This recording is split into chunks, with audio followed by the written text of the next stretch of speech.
Alright, let's be honest for a second.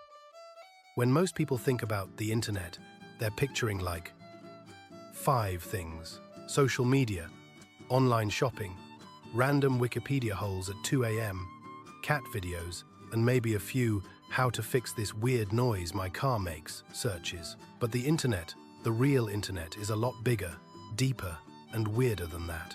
And today, I'm going to explain it to you like you're 7 years old. Except you're a really smart 7-year-old with Wi-Fi and a questionable search history. By the end of this, you'll understand what the dark web actually is, why it exists, and why it's not just a digital haunted house full of hackers and villains. So, grab your juice box and let's dive in. Imagine the internet as a massive, endless ocean. Like, if you tried to swim across it, you'd give up halfway through because you'd get tired and distracted by memes. Now, the part of the internet that you use every single day, the websites you find on Google, your online stores, your news feeds, your top 10 cutest dog breeds lists, that's called the surface web. This is the top of the ocean. The shallow water near the beach where the sun is shining, everyone's building sandcastles, and lifeguards can see everything happening. When you type something into Google like, "Why does my cat attack my feet at 3 a.m.?" that search engine can only show you what's floating near the surface, stuff that's public, open, and meant to be found. These are your blogs, your news articles, your YouTube videos, your online stores. Basically, everything that's waving its arms and saying, "Hey, come click on me." But here's the twist: that sunny little beach. It's only about 4 to 10% of the entire ocean, depending on who's counting. Some researchers estimate there are around 1.7 billion websites on the surface web, which sounds like a lot until you realize what's underneath. Yup, you've been paddling in a kiddie pool while a whole underwater world stretches below you. So, what's under the surface? Welcome to the deep web, the giant, calm part of the ocean under the waves. It sounds mysterious, but it's honestly the most boring part of the internet. And you use it every single day. Here's what makes the deep web special. You can't just Google it. It's all the stuff that's private, hidden behind logins, passwords, or access walls. We're talking about an estimated 96% of all internet content living down here. That's hundreds of times larger than everything you've ever searched for. Think about your email inbox.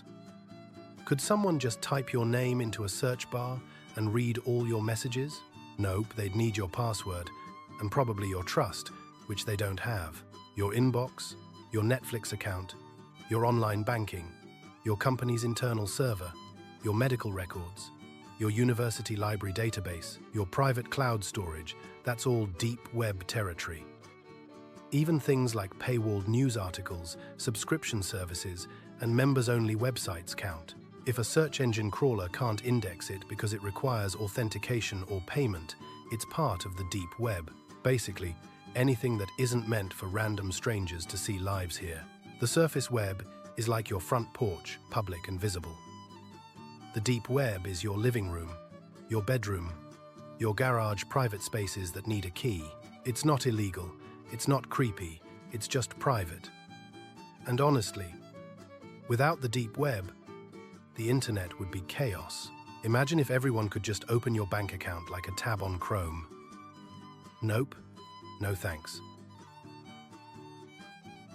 According to various estimates, there are over 7,500 terabytes of data in the deep web, compared to about 19 terabytes on the surface web. That's like comparing an Olympic swimming pool to a water bottle. So, every time you log into something, congratulations, you're technically a deep web explorer. You didn't even need scuba gear. But hold on, we're not done swimming yet. Because even deeper than this calm, private ocean, there's a trench. A dark, hidden place that most people never go near. Picture the bottom of the ocean, cold, pitch black, and silent. That's the dark web. A tiny, super secret part of the deep web that you can't just stumble upon. We're talking about less than 0.01% of the entire internet. It's incredibly small, but incredibly significant. You can't reach it with Chrome, Safari, or whatever browser you use when you're pretending to work. You need special tools to even find it. The most famous one is called Tor, short for the Onion Router.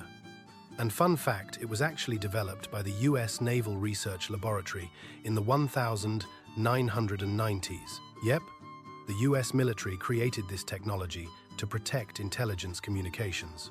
It was released to the public in 2002 and is now maintained by a non-profit organization. And it works exactly how it sounds, like an onion, with layers. Let's say you want to send a message to a dark website. Normally, when you visit a site, that website can see your address, your IP address, which basically says who you are and where your signal came from. It's like leaving your home address on every doorstep you visit. But Tor says, nah, we're not doing that. Instead, it wraps your message in multiple layers of encryption, like putting it in one locked box, then sealing that box inside another, and another, and another. Each time your message travels across the internet,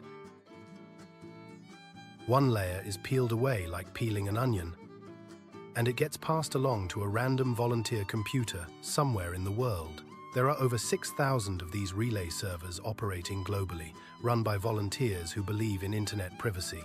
No single computer knows both who sent it and where it's going. By the time it reaches its destination, it's been bounced around so many times that tracing it back to you is nearly impossible.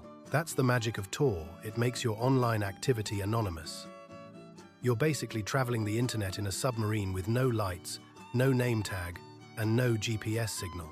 And the websites that live down here, they use the same trick. They hide their physical locations, and their addresses don't end in .com or .org. Instead, they end in onion.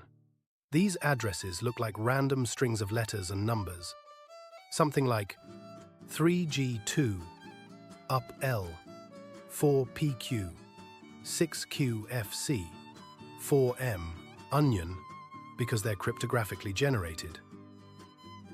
You can't just find them on Google. You have to know they exist. It's like having the coordinates to a hidden cave that only opens if you whisper the right password at midnight. Now, you might be thinking, why would anyone even go down there? Isn't that where hackers and criminals hang out? Yes, some of them. But that's not the full story. See, the dark web is like a hammer. You can build something incredible with it, or you can smash a window. The tool itself isn't good or evil, it's how you use it. Let's start with the good side, because believe it or not, there is one. In some countries, people aren't allowed to speak freely online. Governments monitor and censor what they say. According to Freedom House, around 70% of internet users worldwide live in countries where criticism of the government, military, or ruling family is subject to censorship. So, journalists, activists, and whistleblowers use the dark web to communicate safely, share information, and expose corruption, all without getting caught. It's a place where privacy literally lives. Even big news organizations like the New York Times, BBC, ProPublica, and the Washington Post have special onion versions of their websites, so people in restricted countries can access the truth anonymously. These mirror sites are specifically designed to bypass government censorship. Facebook even has a dark web version, Facebook Koroi Onion, created specifically for users in countries where the regular site is blocked. And for ordinary people who are tired of being tracked by advertisers, algorithms, and data brokers, the dark web can be a way to take their privacy back. Every day, companies collect data on your browsing habits, purchases, location, and preferences to build detailed profiles for targeted advertising. Think of it like closing the curtains when you're changing clothes. You're not doing anything wrong, you just don't want the world watching. That's the good side. But, yeah, there's also a dark side. Because the dark web is anonymous, It naturally attracts people who don't want to be found, and not always for noble reasons.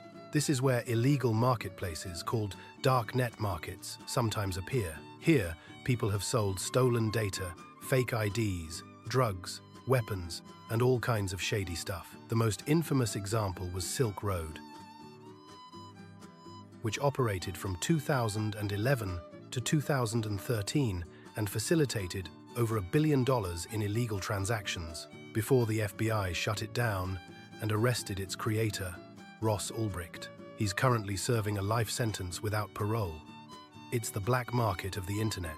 Law enforcement agencies like the FBI, Europol, and Interpol constantly track and shut these operations down using undercover operations, blockchain analysis, and good old-fashioned detective work. But it's a game of whack, a mole close one, and another pops up somewhere else. After Silk Road, there was Alphabay, Hansa Market, and dozens of others that have since been dismantled. There are also hacker forums, data leaks, ransomware operations, and scam marketplaces.